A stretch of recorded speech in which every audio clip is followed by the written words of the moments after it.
मराठीवरती आपल्या सर्वांचं स्वागत। आपण पाहत आहात बिग टीव्ही मराठी। मी तृप्ती कदम। पाहूया आजच्या ठळक घडामोडी। आजच्या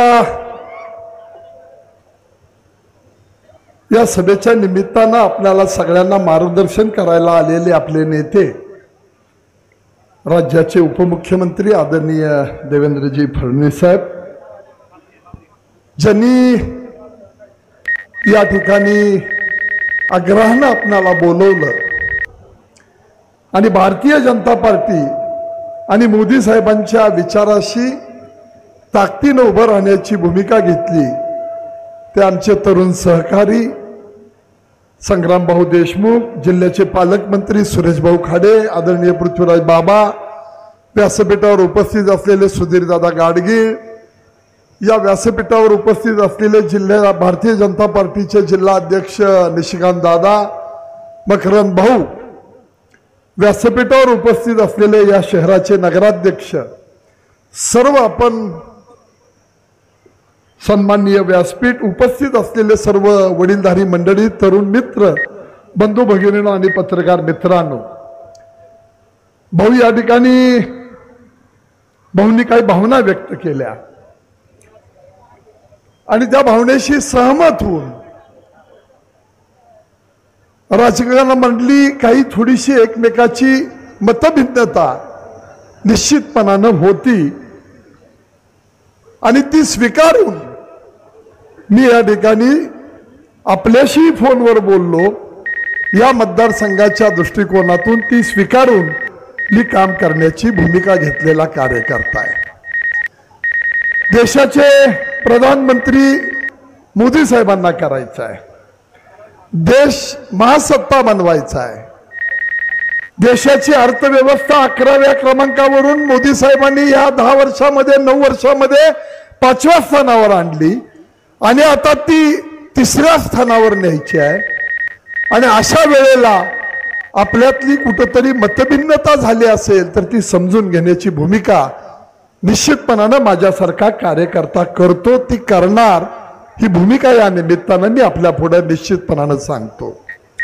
संग्राम भाऊंनी काही भूमिका या ठिकाणी मांडल्या। संपतराव अण्णांच्या बाबतीमध्ये टेंबूच्या कामाचा उल्लेख केला।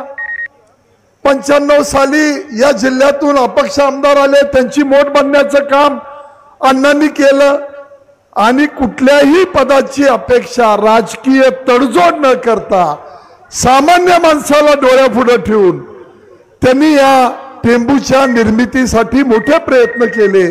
त्यामध्ये अण्णांच्या साथीला असलेली 4ही अपक्ष आमदार निश्चितपणानं उभा राहिले। जरा जरा साहेब राहू द्या, काय होत नाही, राहू दे, डीएसपी साहेब राहू देत, सगळे कार्यकर्ते आहेत, राहू देत। आणि देवेंद्र भाऊ फडणवीस हे आमचे नेते आहेत, रक्ताचा थेंब असोपर्यंत आम्ही सगळे त्यांचे सच्चे पाठीराखे आहोत, काही काळजी करू नका साहेब। संग्राम भाऊंनी मीटिंग घेतलेली आहे। मी आपल्याला सांगू इच्छितो की अण्णांनी त्यावेळी भूमिका घेतली आणि त्या युती सरकारला, म्हणजे मनोहर जोशी साहेब त्यावेळी मुख्यमंत्री होते आणि गोपीनाथ मुंडे साहेब त्यावेळी राज्याचे उपमुख्यमंत्री होते, आणि स्वतःचा राजकीय फायदा न बघता ज्यांनी आपल्याला इथं आणलं, ज्यांनी आपल्याला आमदार केलं, त्या लोकांसाठी त्यांनी ते काम केलं आणि म्हणून या सगळ्या टेंबूच्या दृष्टिकोनातून आपल्याला योजना पूर्णत्वाला जाण्यासाठी मदत झाली। अण्णांनी एका गोष्टीचा उल्लेख केला आणि आपण सगळ्यांनी जाहीरपणाने ही गोष्ट स्वीकारली पाहिजे की मागच्या टर्म मध्ये ज्या वेळेला देवेंद्र फडणवीस साहेब राज्याचे मुख्यमंत्री होते त्यावेळेला येणारी पाणीपट्टी पाहिली, 5 स्टेजवरनं 5 पंप हाऊस वरून या ठिकाणी पाणी उचललं जात होतं, त्याचं लाईट बिल जास्त येत होतं आणि म्हणून देवेंद्र भाऊंनी निर्णय केला 81% राज्य सरकारनं म्हणजे कृष्णा खोऱ्यानं भरायचे आणि 19% फक्त शेतकऱ्यांच्याकडनं पाणीपट्टी घ्यायची। साहेब तुम्ही मोठ्या मनानं हा निर्णय दिला, पण तरी सुद्धा आमच्या शेतकऱ्याची क्रय शक्ती नाही।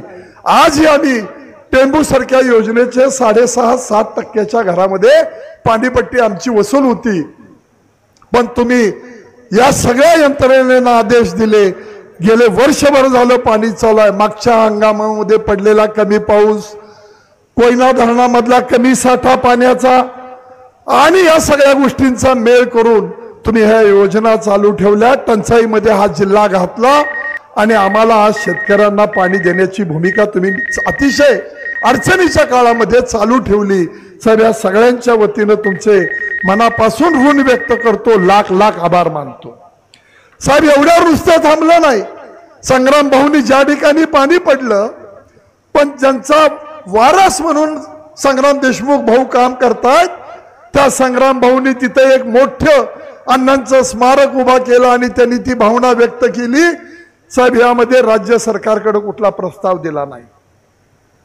साहेब, कसलीही मदत घेतली नाही.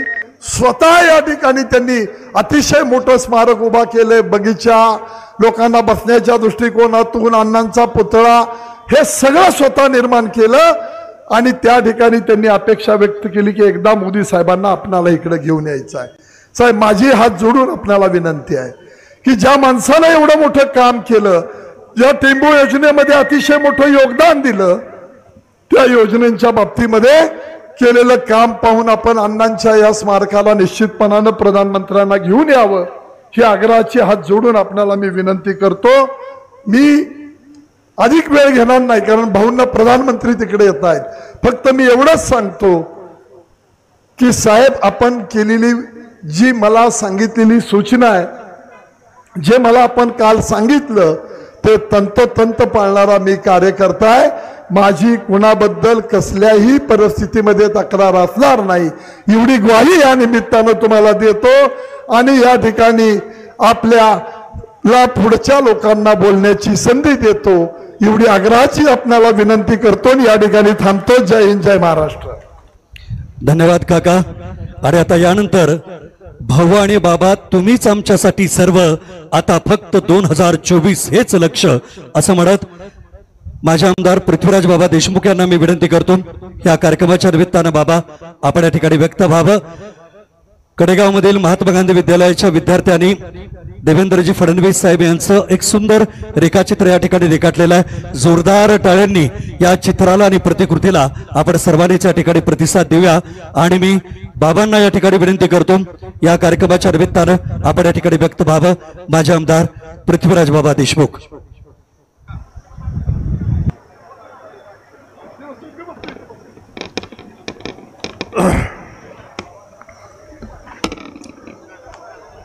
लोकसभेच्या प्रचाराच्या निमित्तानं जरा थांबा. अरे असू दे जरा थांबा. अरे थांबा ना जरा. कार्यकर्त्यांना विनंती आहे, साहेब परत देशमुखांच्या घराकडे जाणार आहेत, त्यामुळे वाट रिकामी करा. रस्ता द्या, रस्ता द्या. जाणार आहे, खाली गाडी जाणार आहे बंगल्याकडे, थोडीशी वाट रिकामी करा.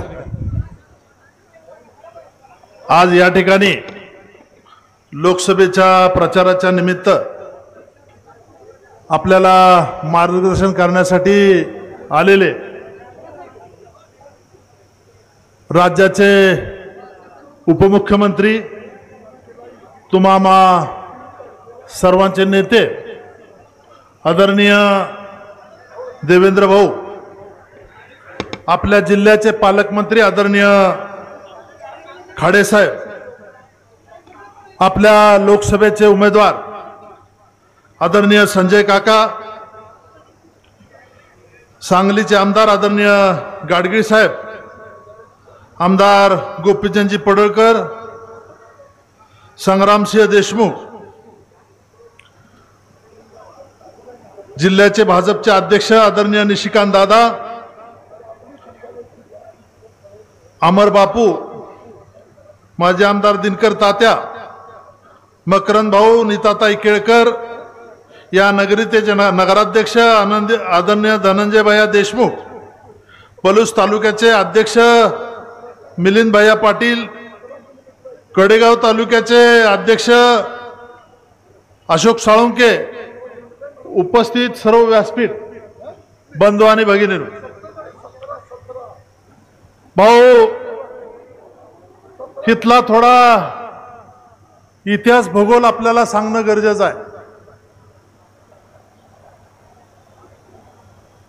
जसा कुळस्वामी असतो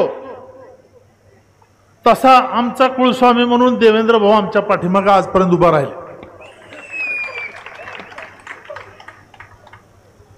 या पाणी योजनांची आणि मतदारसंघाची सुरुवात 95 ला कशी झाली हे आपल्याला मला थोडक्यात सांगावं लागेल. आत्ताची जी सगळी मंडळी आहे ती फार लहान होती. टेंबू योजनेचा पहिला प्रस्ताव 90 साली भाऊ मांडला आणि या ठिकाणी आमच्या जिल्ह्यामध्ये एक संपतराव माने म्हणून माजी आमदार होते आणि जिल्हा परिषदेचे अध्यक्ष होते. वसंतदादांचे राईट हँड होते. ते यशवंत कारखान्याचे चेअरमन होते आणि त्या कारखान्यामध्ये संपतराव देशमुख, अनिल बाबर हे संचालक म्हणून त्या ठिकाणी होते. हे संपतराव मानेंचे हे सगळे कार्यकर्ते. आणि त्यावेळेला अनिल भाऊनी हा प्रस्ताव 90 साली मांडला. बाळासाहेब शरद पवार मुख्यमंत्री होते आणि या प्रस्तावाला 90 ते 95 चालना मिळाली नाही. आणि पाणी प्रश्न एवढा तीव्र झाला की जत, खानापूर, आटपाडी, कडेगाव, कवटेमंका, मिरज पूर्व भाग, म्हैसाळ हे सगळ्या ठिकाणी आंदोलन उभा राहिले. या दिवसामध्ये प्यायला पाणी मिळायचं नाही. हजारो टँकर या जिल्ह्यामध्ये चालू असायचे. आणि त्यावेळेला विधानसभेची 95 ला निवडणूक लागली आणि त्यावेळेला या ठिकाणी या सगळ्या मंडळींनी बंड उभा केलं आणि त्या बंडामध्ये संपतराव देशमुख आमदार झाले भिलवडी वांगीतून, म्हणजे हा पलूस कडेगाव मतदारसंघात. खानापूर आटपाडीतून राजेंद्र अण्णा त्यावेळेला आमदार झाले. विलासराव जगतापांच्या सहकार्यानं मधुकर कांबळे म्हणून जत मधून आमदार झाले राखीव. अजितराव घोरपडे कवटेमंकाळ मधून आमदार झाले आणि शिवाजीराव नाईक शिराळ्यातून आमदार झाले. हे 5 आमदार झाले. आणि साहेब या सगळ्यांच्या बरोबर मी नेहमी असायचो. गाडी चालवायचं काम मी त्या ठिकाणी त्यावेळेला करायचो. संपतरावांना नेहमी मला बरोबर घेऊन फिरायचं. राजकीय व्याप सगळा बऱ्यापैकी मी बघत होतो. त्यावेळेला मुंबईला बोलवलं आणि साहेब पहिली बैठक शरद पवारांच्या घरी झाली आणि शरद पवार म्हटले तुम्ही सगळ्यांनी आम्हाला पाठिंबा दिला पाहिजे. परंतु पाठिंब्याचं गणित बसत नव्हतं. मग शरद पवार म्हटले मी काय सरकार आता या ठिकाणी करू शकत नाही. त्याच्यानंतर गोपीनाथ मुंडेने या सगळ्या मंडळींना संपर्क साधला. रामराजे त्या ठिकाणी होते, भाऊसाहेब गुदगे होते, मदनराव पिसाळ होते, सातारा जिल्ह्यातले आमदार. आणि बघत बघत 40 आमदारांची फौज या ठिकाणी उभा राहिली. आणि एक दिवस संध्याकाळी गोपीनाथ मुंडेंनी बाळासाहेब ठाकरेंच्या घरी संपतरावांना, शिवाजीराव नाईक ही सगळी 5-6 मंडळी जिल्ह्यातली बोलवली आणि बाळासाहेब ठाकरेंच्या समोर बैठक झाली की तुम्ही सगळ्यांनी सरकार स्थापन करायला आम्हाला मदत करा अपक्षाने आणि तुमचं पाणी योजनेचं काम आम्ही करून देतो. ठरलं. सरकार स्थापन झालं. सरकार स्थापन झाल्यानंतर मनोहर जोशी मुख्यमंत्री झाले आणि संपतराव देशमुखांना त्यांनी सांगितलं की तुम्ही मंत्रिमंडळात या. त्यांनी सांगितलं या जिल्ह्यातल्या जनतेनं फार संघर्षातनं आम्हाला निवडून दिलेला आहे. मोठ्या प्रस्थापितांच्या विरोधात जिंकून आम्ही या ठिकाणी आलेलो आहे. फक्त पाणी प्रश्नावर आम्ही या ठिकाणी निवडून आलेलो आहे. आम्हाला पाण्याच्या योजना पूर्ण करून द्या. आम्ही मंत्रिमंडळात येणार नाही. त्यावेळेला मंत्रिमंडळात जायचं त्यांनी नाकारलं. साहेब त्यावेळेला पाटबंधारे खात्याचे सेक्रेटरी RG कुलकर्णी म्हणून होते. मी अण्णा संपतराव देशमुखांच्या बरोबर होतो. फाईल घेऊन मी बरोबरच असायचो. त्यावेळेला अजितराव घोरपडे, संपतराव देशमुख, शिवाजीराव नाईक ही सगळी मंडळी RG कुलकर्णींच्याकडे गेली आणि RG कुलकर्णींचे आणि संपतराव देशमुखांचे जुने संबंध होते. संपतराव म्हटले या ठिकाणी टेंबो योजनेला मंजुरी मिळू शकत नाही म्हटले. मागच्या सरकारमध्ये बराच प्रयत्न झालाय. याचं 95 सालीचं टेंबो योजनेचे एस्टिमेट 1400 कोटी रुपयाचं आणि हे सरकार कदापि मान्य करणार नाही. ही नवीन मंडळी आहे. मग म्हणले ह्याला काय पर्याय काय? तर म्हणले पर्याय एकच आहे. 83 साली म्हैसाळ आणि ताकारी योजनेला वसंतदादा असताना मंजुरी मिळाली, पण यशवंतराव चव्हाणांनी आणि वसंतदादांनी 83 साली ताकारी म्हैसाळचं भूमिपूजन देवराष्ट्राला केलं यशवंतराव चव्हाणांच्या गावामध्ये. पण त्यावेळेला या योजनेना ऍडमिनिस्ट्रेटिव्ह अप्रूव्हल मिळालं नव्हतं आणि भूमिपूजन झाल्यानंतर ऍडमिनिस्ट्रेटिव्ह अप्रूव्हल मिळालं, कारण त्या ऍडमिनिस्ट्रेटिव्ह अप्रूव्हल द्यावं लागलं, कारण त्याचं भूमिपूजन झालं. अशा पद्धतीनं तुम्ही जर भूमिपूजन घेतलं तर ह्या टिंबू योजनेला मान्यता मिळेल, अन्यथा मिळणार नाही. त्यावेळेला ही सगळी उठली, मनोहर जोशींच्याकडे गेली आणि म्हणले ह्याच गावामध्ये साहेब की टेंबू योजनेच्या भूमिपूजनाचा कार्यक्रम घ्यायचा आहे, तुम्ही तर आम्हाला आश्वासन दिले, ठीक आहे करूया म्हटले. आणि मनोहर जोशींनी त्यावेळेला शब्द दिला आणि त्यावेळेला भूमिपूजनाची तारीख ठरली, पण त्यावेळेला ऍडमिनिस्ट्रेटिव्ह अप्रूव्हल मंजुरी टेंबू योजनेला नव्हती. त्याच्यानंतर मनोहर जोशींनी 4 दिवसात सांगितलं हो ह्याला अजून मंजुरी दिली नाही आणि आपण नारळ कसा फोडायचा. म्हणले साहेब आम्ही 50-60 हजार लोक या ठिकाणी गोळा करतोय दुष्काळी भागातली, आणि तुम्ही जर आता कार्यक्रम कॅन्सल केला तर मतदारसंघात लोक आम्हाला जाऊ देणार नाहीत, तुम्ही नारळ फोडा आणि परत मंजुरी द्या.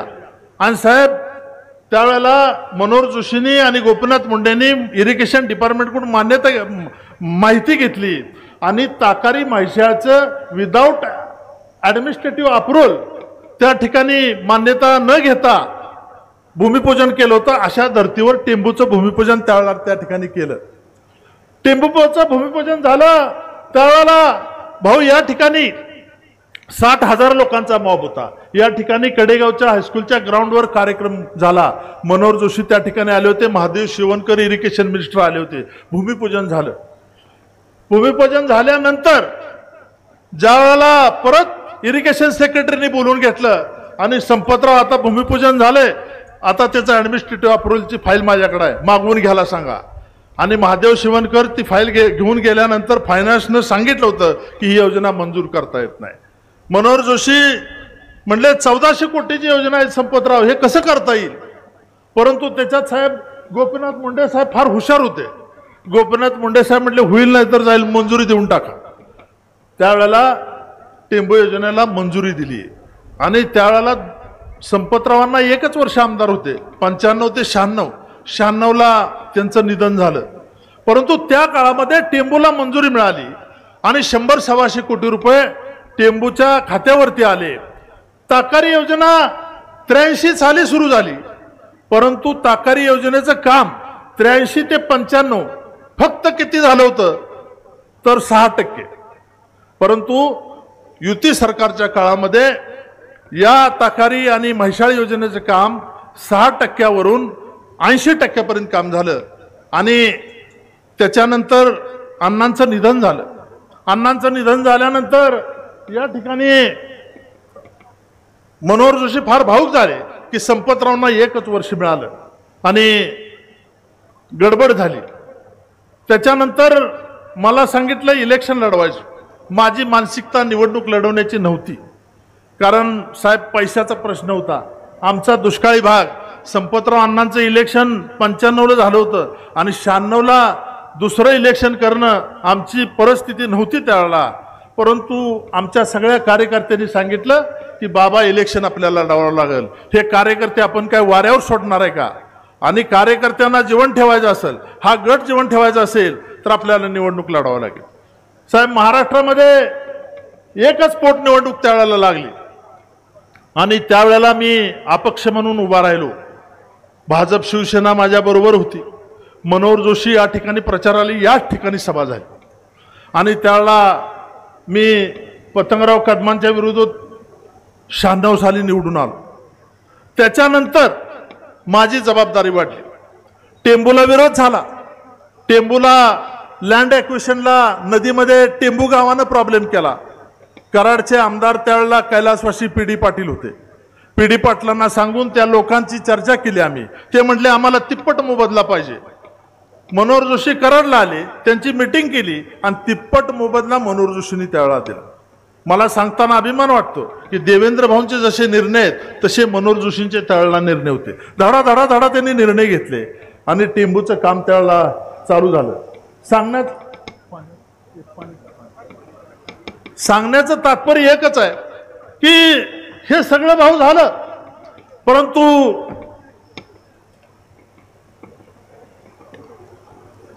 माझं दुर्दैव असं, ह्या योजनांना गती मिळाली, ताकारीला गती मिळाली, पण निवडणुका 7-8 महिने आधी लागल्या.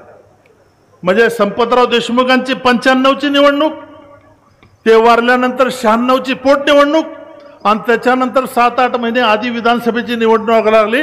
त्याला परत मला उभं राहायला माझ्याकडे पेट्रोलला पैसे नव्हते, डिझेलला माझी वाहनं बंद पडली आणि माझा त्या ठिकाणी पराभव झाला, पैशासाठी झाला. माझ्या नशिबामध्ये 4.25 वर्षामध्ये 3 विधानसभेच्या निवडणुका लढवायचं माझ्या नशिबामध्ये आलं.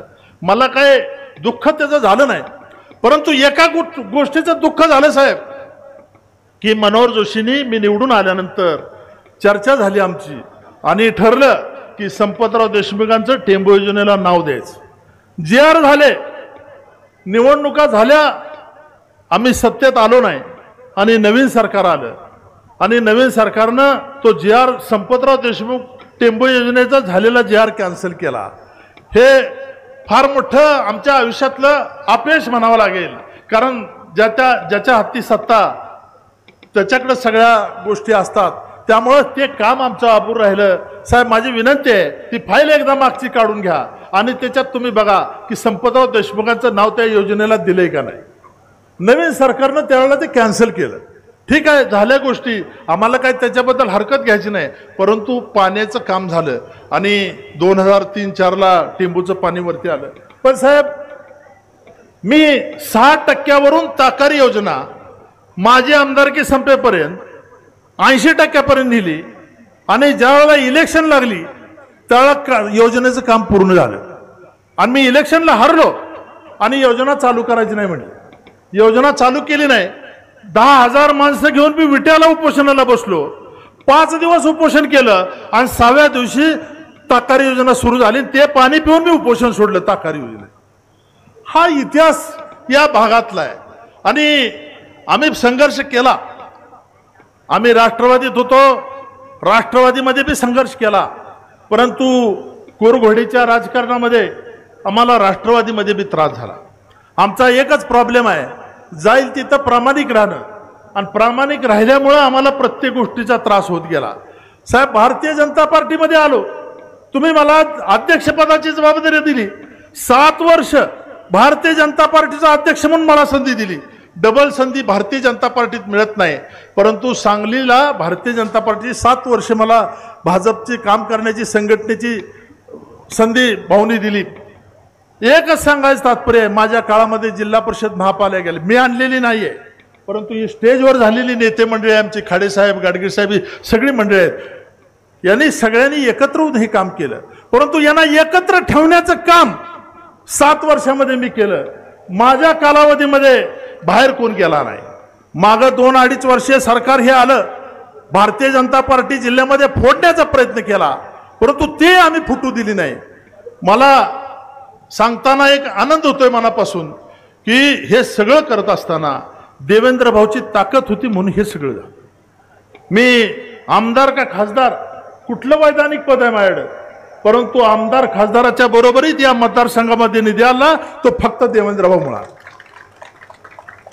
ताकारे टेंबूला पाहिजे एवढे पैसे दिले, कुणी दिले? देवेंद्र भाऊनी दिले. पद असू दे नसू दे, पदाची मला काय फार मोठी अपेक्षा असं नाही. मला 13 महिन्याची विधान परिषद मिळाली. 13 महिन्यानंतर काय पॉलिटिकल ऍडजस्टमेंट असतील, पुढे मला संधी देता आली नाही, म्हणून मी लोकसभेचं तिकीट मागितलं. लोकसभेला काही राजकीय ऍडजस्टमेंट असतील, मिळालं नाही. लोकसभेला मला तिकीट मिळालं नाही म्हणून मी नाराज नाहीये. नाराज एका गोष्टीवर आहे, संग्रामने सांगितलं की माझ्या कार्यकर्त्यावर कुठला अन्याय होता कामा. आम्ही कुठल्या विरोधकाला घाबरत नाही, परंतु आमच्यात काय गडबड होता कामा नये. आम्ही तळ हाताच्या फोडाप्रमाणे ही माणसं सांभाळलेली आहेत.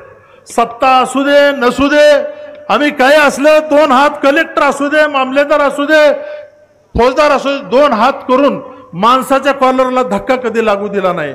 म्हणून ही जनता सत्ता नसली तरी आमच्या पाठीमागे. कितीही त्रास झाला, किती अडचणी झाल्या, तर कधी लोकांनी आम्हाला अंतर दिलं नाही. साहेब, जिल्हा परिषदेच्या निवडणुका लागल्या. जिल्हा परिषदेच्या निवडणुका लागल्यानंतर मी पक्षाचा अध्यक्ष होतो. 8 पैकी 7 जागा आमच्या ठिकाणी या निवडून आल्या. दोन्ही पंचायत समित्या निवडून आल्या. का आल्या तर ही समोर बसलेली प्रामाणिक होती, बिन पैशाचं काम करणारी स्वाभिमानाची माणसांची फळी होती, म्हणून हे सगळं शक्य झालं. मला मनापासून आनंद आहे भाऊ. आम्हाला राजकीय पद एखादं मिळू दे नाही तर नाही मिळू दे, परंतु मला देवेंद्र भाऊंनी कधी अंतर दिलं नाही. मी कागद एखादा घेऊन गेलो आणि बिन शेरा मारता आलो असं कधी झालं नाही. भाऊंना मी म्हटलं भाऊ असं लिहा, तर भाऊ असं लिहितात. ह्याच्यात मला आमदारकी खासदारकी सगळंच मिळालं. आणि हे आपण काय मिळवलं असेल तर हे मिळवले. देवेंद्र भाऊचा विश्वास आहे. आणि राजकारणामध्ये पैसे देऊन ह्या गोष्टी मिळत नाहीत. हे विश्वासानंच विश्वास मिळत असतो. आणि भाऊ आम्ही विश्वासाला कधी तडा देऊ जात, कधी कुणाचा दिला नाही. राष्ट्रवादीत असताना सुद्धा राष्ट्रवादीला कधी आम्ही फसवलं नाही. साहेब, मला शरद पवारांनी सांगितलं, पृथ्वीराज तुला विधानसभेचा अर्ज भरायचा. मला अर्ज भरायला पाठवलं आणि लगेच गडबडी झाल्या आणि विलासराव शिंदेचा अर्ज भरायला ठरला. परत दुसऱ्या वेळेला बोलवलं, रमेश शेडगेंचा अर्ज भरला. मला अर्ज मी ज्या वेळेला पुढे येईन त्या वेळेला माझा अर्ज डावलण्याचा प्रयत्न त्या ठिकाणी झाला. ह्याचं साहेब मूळ काय तर मी ॲडजस्टमेंटचं राजकारण करत नाही. ज्या पक्षात असतो तिथं प्रामाणिक असतो. ह्या पक्षात राहून दुसऱ्याचा मुका घेण्याचा कधी प्रयत्न केला नाही, म्हणून ही शिक्षा मला. आणि हेच तुम्हाला मला सांगायचं आहे की भाऊ आम्हाला सत्ता मिळू दे नाही मिळू दे आमच्यावर काही फरक पडत नाही, परंतु आम्ही निष्ठेनं आपल्याबरोबर राहणार. 8 वर्षामध्ये जी ताकद दिली ती देवेंद्र भाऊने जी ताकद दिली ती कुणीही दिली नाही. आमचा कुळस्वामी परमेश्वर म्हणून आम्ही देवेंद्र भाऊकडे बघतो. आणि आज आमची माणसं काय दुखावलेत, काय प्रॉब्लेम आहेत, कुणाचे काय आहेत, परंतु मी स्पष्टपणे सांगितलं की देवेंद्र भाऊकडे आपल्याकडे बघा. आम्हाला दुसरं कोण नाही. आम्हाला मोदी नाहीत, अमित भाई नाहीत, कुठं योगी नाहीत. आमचं फक्त देवेंद्र भाऊ, दुसरं कोण नाही. जिल्हा परिषदा ज्यावेळेला झाल्या, महापालिका झाल्या भाऊ, त्यावेळेला चंद्रकांत दादा या ठिकाणी होते. खाडेभाऊ आहेत, गाडगीळ साहेब आहेत. काय ताकदीनं निवडणुका झाल्या, कशा पद्धतीने हे सगळे एकत्र होते काँग्रेस राष्ट्रवादीवाले, तरी आम्ही त्यांना ऐकलो नाही. याचं कारण असं आहे की एक वाक्यता जर भारतीय जनता पार्टीमध्ये असेल तर आम्हाला इथं कुणी अडवू शकत नाही. आणि भारतीय जनता पार्टीमध्ये एक वाक्यता ठेवणं हे इथून पुढच्या काळात अत्यंत महत्त्वाचं आहे. आमचा शत्रूला आम्ही पाडाव करायला आम्ही पूर्ण खंबीर आहे, परंतु आमच्यात एक वाक्यता असणं गरजेचं आहे. आज मनाला वेदना होतात. आमचा दुष्काळी फोरम होता, त्या ठिकाणी अनिल भाऊ, राजेंद्र अण्णा, विलासराव जगताप, अजितराव घोरपडे ही सगळी मंडळी आम्ही दुष्काळी फोरमची. अजितराव आणि विलासराव आमच्यातून गेले, आम्ही त्यांना थांबवू शकलो नाही. मनापासून आम्हाला वेदना होत आहेत. त्यांना पण आमची विनंती आहे की ज्या काय झाल्या असतील चुका मागं पुढं सुरूया, परंतु अंतर देऊन आता आपण चालणं बरोबर नाही. देवेंद्र भाऊने आपल्यासाठी काहीतरी केलंय, आपण सगळ्यांनी खंबीरपणानं त्या ठिकाणी उभा राहिलं पाहिजे. अडचणीच्या काळात देवेंद्र भाऊच्या मागं, मोदींच्या मागं उभं राहणं हे आपलं काम आहे. आणि ज्या चुका झाल्या असतील त्या इथनं पुढं भाऊ दुरुस्त व्हाव्यात एवढीच आमची विनंती आहे. आम्हाला एकच आहे की खासदारांना पण विनंती आहे, आमचं काम करू नका, परंतु विरोधकाकडून आम्हाला त्रास होणे एवढीच आमची काय, आम्हाला दुसरं काय नको. आणि आम्ही मागच्या निवडणुकीमध्ये 66,000 मतं या मतदारसंघामध्ये संजय काकांना पडली, 73,000 मतं विशाल पाटलांना पडली आणि 40,000 मतं गोपीचंद पडळकरांना पडली. म्हणजे आम्ही कामात कुठं पडलो नाही कमी. मग काँग्रेसला पडलेली मतं जर आमचीच आहेत, इकडं बी म्हणत आहे, काँग्रेसवाले सगळ्यांनाच सांगतात ही सगळी मतं आमची आहेत. अरे काय चाललंय काय? गोपीचंदला म्हणायचं आमची मतं आहेत, भाजपला म्हणायचं आमची मतं आहेत, काँग्रेसला म्हणायचं आमची मतं आहेत. मग तुमची एवढी मतं आहेत तर मग पंचायत समितीत झेडपी गेली का? ह्याचं उत्तर त्या ठिकाणी द्यावं लागेल. परंतु चेंडू सारखं काम आमचं नाही. आम्ही प्रामाणिकपणे काम करणारी मंडळी आहे. आणि मी या ठिकाणी जास्त बोलत नाही. मी एवढंच सांगेन की वेळ फार कमी आहे. भावना जायचं आहे, पंतप्रधानांचा कार्यक्रम आहे. भाऊ मी या निमित्तानं एकच आपल्याला आश्वस्त करतो, काय नाराजी वगैरे आमच्या लोकांच्यात आहे नाही असं नाही, परंतु ती सगळी दुरुस्ती करून आम्ही ताकदीनं आपल्या पक्षाच्या उमेदवाराला निवडून आणू एवढीच आपल्याला ग्वाही देतो आणि माझे 4 शब्द संपवतो. जय हिंद जय महाराज.